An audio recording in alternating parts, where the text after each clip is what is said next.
What's up sa inyo mga ate kuya? Ako nga pala si Quillen at nagbabalik tayo dito sa Grow a Garden, no? At finally nag-update na po at lumabas na ang bagong summer update. Akala ko nga may magbabago sa map pero wala naman. Pero ang pinaka na bago lang talaga is shop, which is dinagdag ang mga tropical fruits, okay? Or tropical plants na kailangan ninyo para sa event na to. Ito, sakto, lumabas yung event. Yung event is ang Summer Harvest, okay? So today, tuturo ko sa inyo kung paano ba nagana tong summer event na to, okay? Kung nagana ba yung mga mutation, yung size ng fruits. Kasi baka sa iba sa inyo, hindi po alam. So ituturo ko na rin, di ba? Para malaman nyo. And yun, bago na tayo umpisahan to, simulan muna natin sa mga pag-wash out.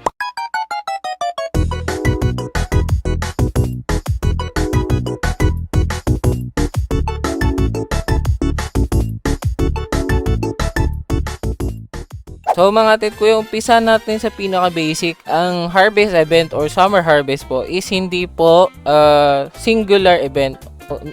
Singular person. I mean, full server po ang kailangang mag-participate dito. Hindi siya katulad ng mga past events na pwedeng isang tao lang tapos siya lang din yung makikinabang ng mga rewards or pwedeng makakuha na available sa event, no? Itong event na to is kailangan ng team effort, okay? Kapag hindi kayo nag-contribute, mas mababang chance na makakuha kayo ng mga magagandang rewards. So, yung sa mga rewards dito, makikita nyo na dito lahat ng past events, okay? Nakita nyo naman, merong night egg, pwede ulit kayo makuha ng raccoon, may bee egg, and nandito yung mga bagong eggs, may mooncat, may blood kiwi. Tapos, hindi ko alam kung ano tong mga ibang fruit, ibang seed, pero nakikita nyo, ang dami namang pwedeng reward, no? So, hindi ko sure kung random to or may sinusunod tong pattern kasi hanggang ngayon, wala pa rin akong nakukuhang maganda na lumalagpas dito sa sa spray. Wala pa akong nakukuha kahit isang pack or anything seeds na nanggaling dito. Lahat, wala talaga. So, comment nyo lang sa baba kung sa tingin nyo random ba to or may sinusunod tong pattern pagdating sa points. Hindi kasi malinaw yung rewarding nila ng system dito. Kaya, yun lang. Hindi ko masyadong may explain sa inyo yun. So, dito sa mga tikuya, dito sa Summer Harvest, ang kailangan yung i-donate lang dito is yung mga tropical plants. Yung mga tropical plants or tropical seeds, basta crops, makikita nyo sa shop yun. Lahat ng available sa shop ngayon, yun po yung mga tropical. Okay? Ngayon, bawat fruit, depende sa rarity, is may iba't ibang points. And, na-try ko na talaga to as in kanina na hindi po nagana yung may mga mutation or may sizes. Pero papakita ko sa inyo para maano nyo ulit. So, meron ako ditong avocado, dalawa. Isang 6 kg and isang 26. Okay? Isang malaki and isang maliit. Unahin natin yung maliit. No? Ilang points ba yung makuha natin dito? 4 para sa avocado. Ngayon, meron akong malaki dito. So, titignan natin kung dodoble ba kasi mas malaki o triple. Tignan natin kung ilan makukuha ko. 8. So, nakita nyo naman, 4 points each pa rin ang points na binibigay ng avocado despite na pagiging sobrang laki niya, no? So, ganun din to sa ibang fruit pero hindi ko sure if nagano to kunyari sa gold or rainbow. So, try natin kumuha dito. Meron ako ditong gold sugar apple and regular sugar apple. So, tingnan natin. Meron tayong 8 points. Tandaan nyo, lagay natin tong regular. Ilan makukuha natin? 15. Okay, 15. Kasi 8 plus 7 equals 15. So, tingnan natin to. Dapat, if 7 pa rin to, ang makukuha ko is 22. 24. So, nagana yung gold and rainbow. Okay, nagana yung gold and rainbow. Kasi trinay ko kanina yung may wet, hindi siya gumana. So, try natin dito isa pa. Hanap tayo ng isa pang wala na ba akong sugar apple na pwedeng itry? So, wala na akong makitang ibang mutated. Mag-mutate na lang tayo ng fruit, no? Meron ako ditong chalk mutation. So, try natin to sa cauliflower na regular. Tapos, yung isang cauliflower is may chalk, okay? Yan, meron tayong 6 kilograms na chalk, tapos yung 4 kilograms na walang chalk. So, check muna natin yung cauliflower na walang chalk. So, 3 points yung binigay. Okay, 3 points yung dinagdag. So, tignan natin yung may chalk. So, 3 points pa rin. So, nakita nyo naman, hindi gumana yung mutation, pero gumagana yung variant. Kumbaga, yung gold and rainbow na gana. So, maganda siguro kung kaso kapag ang problema kasi, pag nagpa-farm kayo, baka yung mga magaganda yung golden apple, syempre hindi nyo ibibigay, no? Ako kasi, clean ko na lahat, tapos pinagbebenta ko para sa harvest event. Kaya hindi na problema sa akin if maging rainbow or gold siya. Pero yun, nakita nyo naman gumagana yung gold and rainbow. Pero yung mga mutation, hindi sila nagana. So next naman mga titkuya, ang pag-usapan natin is ang mga possible pets na pwede nyong gamitin if magpa-participate kayo sa summer event, no?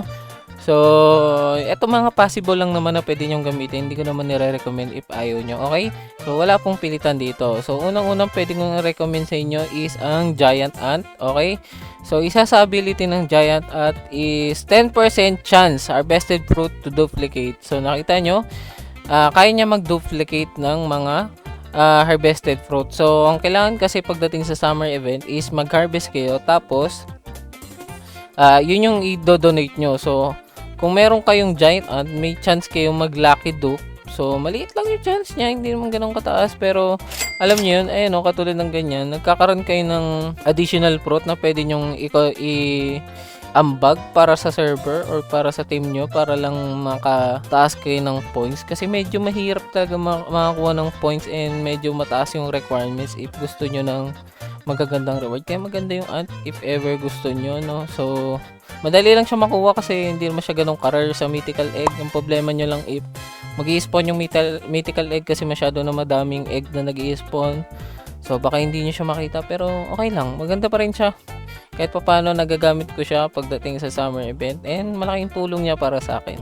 So, another thing na pwede ko i-recommend sa inyo is nakikita naman sa bag egg, no, mga titkuya. Yung another pet na pwede ko i-recommend is yung snail. Sabi dito, 5.24% extra chance harvested plant drop seeds. Okay, so hindi siya katulad ni ant na mas mataas yung pag nag-harvest. Ito naman kasi, nag-harvest pero seeds yung dinadrop, no? So, alam ko hindi siya masyadong maganda pero kung wala kayong ibang pampuno ng team ninyo katulad ko, gumagamit ako ng snail para lang makakuha ng extra chance makakuha ng seed. So sobrang baba lang ng chance pero hindi na masama kung tutuusin kasi minsan nakakakuha ako ng mga cauliflower. Yung cauliflower kasi ang bilis niyang tumubo and kahit mababa lang yung points niya, mabilis siyang tumubo. Dahil din dun sa ant, madali lang din siya maduplicate. Kaya mas madali ako nakakapag-points, nakakabalik.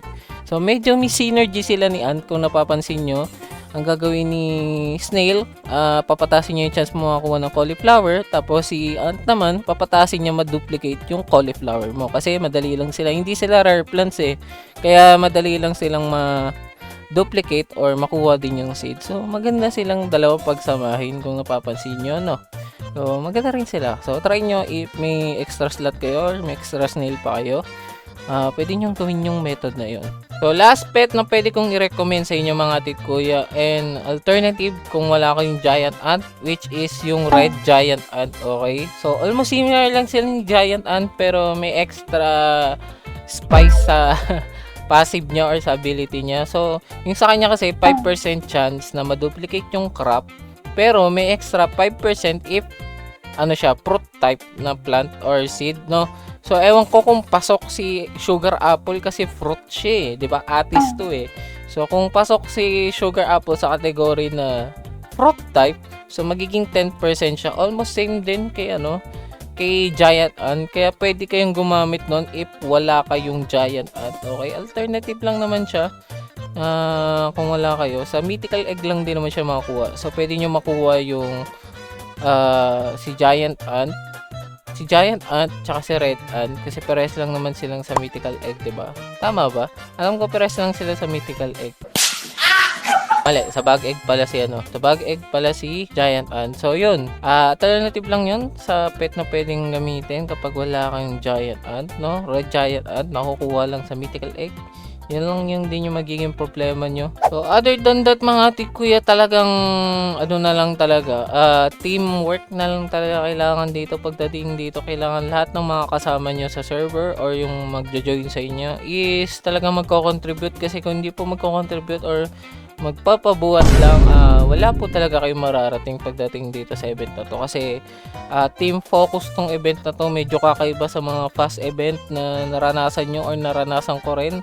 na reliable siya kahit ikaw lang mag-isa, or kaya lang siya kahit ikaw lang mag-isa. Ito talaga team effort. So yun, kaya every hour lang siya nag-i-spawn kasi may hour kayo to spare para mag-ipon ng mga fruits, no? So magre-recommend kong maganda ipunin nyo is yung sugar apple.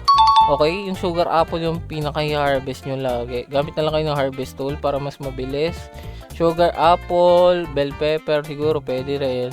Pero yung sugar apple kasi yung pinakamalaking points kasi siya yung pinakahuli. So, yun na lang gawin nyo. So, gamit kayo ng ant. Kita nyo, nadudup ko pa rin kahit medyo rare yung sugar apple. So, maganda siya. So, marirecommend ko talaga yung paggamit ng ant or paggamit ng giant ant or red ant para lang meron kayong extrang mga makukuhang mga pang points, di ba? So, last pet pala na pwede kong recommend sa inyo, lalo na kung meron kayo nito mga titkuya, is ang tukan. Okay? Isa siyang tropical pet na focus. Napapalaki niya ang mga tropical plants. Pero hindi yun yung pinaka-point kasi meron siyang nabibigay na variance increase chance para sa mga tropical fruits. So, pwede niyang mapataas yung chance maging gold or rainbow. Kaya maganda siya kasi nakita nyo naman, may dagdag points ang gold. So, ibig sabihin ng rainbow, may dagdag chance din. Kaya maganda rin palang alternative kit. Isa lang yung tukan nyo, pwede na yan. Kasi magko-constantly harvest kayo eh. Maganda pa rin meron kayong giant ant. Tapos isang tukan siguro, pwede na. So, malaking tulong na yan kung kayo, pa-participate kayo pagdating sa summer event. And makaka-contribute kayo na malaki para sa team nyo. Of course, hindi ko pwede kalimutan tong mga ate ko. Meron ulit tayong bagong giveaway. At ngayon mga pets naman na sponsored ni Joshi at ni Bro. No? Ang una nating mga papamigay is 3 night owl sa YouTube natin. No? Comment nyo #summer kasama ng username nyo. Syempre huwag nyo kakalimutan mag-like and subscribe. No?